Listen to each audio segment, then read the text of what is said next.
বিশ্বকাপের ঠিক আগে বাতাসে তখন শুধু একটাই শব্দ, বয়কট।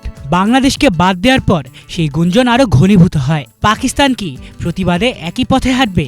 ক্রিকেট দুনিয়া যখন উত্তেজনায় টগবগ করছে, ঠিক তখনই নীরবে এক অন্য গল্প লিখে ফেলল পাকিস্তান।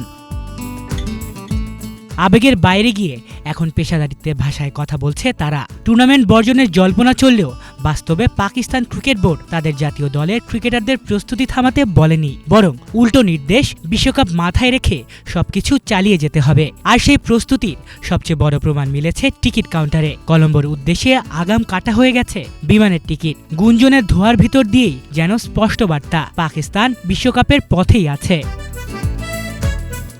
পাকিস্তানি গণমাধ্যমগুলোর মতে সালমান আলী আগা, শাহিন শাহ আফ্রিদিদের সামনে এখন শুধু মাঠে লড়াই। অস্ট্রেলিয়ার বিপক্ষে ঘরের মাঠে 3 ম্যাচের টি-20 সিরিজ শেষ করে একই ফ্লাইটে অস্ট্রেলিয়ার সঙ্গে শ্রীলঙ্কার উদ্দেশ্যে রওনা দেওয়ার পরিকল্পনা করা হয়েছে। প্রস্তুতির এই ধারাবাহিকতা দেখে বোঝা যাচ্ছে বয়কটের আলোচনা থাকলেও সিদ্ধান্তের চাকা ঘুরছে অন্যদিকে। এর আগে অবশ্য নাটকের মঞ্চটা তৈরি হয়েছিল। বাংলাদেশের নিরাপত্তাজনিত আপত্তি উপেক্ষা করে আইসিসি যখন বিশ্বকাপ থেকে তাদের বাদ দেয়, তখন ক্ষোভ প্রকাশ করেছিলেন পিসিবি চেয়ারম্যান মহসিন নাকভি। তিনি প্রকাশ্যে জানিয়েছিলেন, বাংলাদেশের পাশে দাঁড়িয়ে বিশ্বকাপ বয়কটের বিষয়টি ভাবা হচ্ছে। সেই ভাবনার রেশ গিয়ে পৌঁছায় পাকিস্তানের সর্বোচ্চ মহলেও। প্রধানমন্ত্রী শেহবাজ শরীফের সঙ্গে বৈঠক হয়, আলোচনা হয় কূটনৈতিক অবস্থান আর সম্ভাব্য আর্থিক ক্ষতির হিসাব নিয়ে। সূত্র বলছে, বাংলাদেশের প্রতি সমর্থনের কথা থাকলেও শেষ পর্যন্ত বড় মঞ্চ থেকে সরে দাঁড়ানোর ঝুঁকি নিতে চায়নি পাকিস্তান। আর্থিক ক্ষতি, আইসিসির সঙ্গে সম্পর্ক, ভবিষ্যৎ ক্রিকেট রাজনীতি সবকিছু মিলিয়েই অংশগ্রহণের দিকে ঝুঁকছে পিসিবি। প্রেসিডেন্ট আসিফ আলী জারদারি থেকে শুরু করে সামরিক ও সাবেক ক্রিকেট প্রশাসকদের পরামর্শ নাকি একই দিকে ঠেলেছে সিদ্ধান্তকে।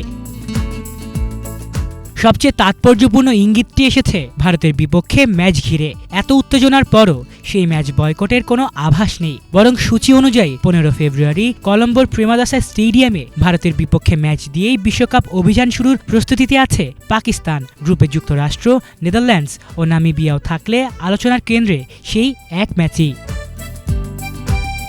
আনুষ্ঠানিক ঘোষণা এখনো আসেনি, কিন্তু আগাম কাটা বিমানের টিকিট অনেক কিছু বলে দিচ্ছে। বয়কটের গুঞ্জন যতই শোনা যাক, বাস্তবের কাগজ কলমে পাকিস্তান এখন বিশ্বকাপের যাত্রী। আর সেই নীরব প্রস্তুতি ধীরে ধীরে পানি ঠেলে দিচ্ছে সব জল্পনা কল্পনায়। আলিফ চৌধুরী, বাংলা ভিশন।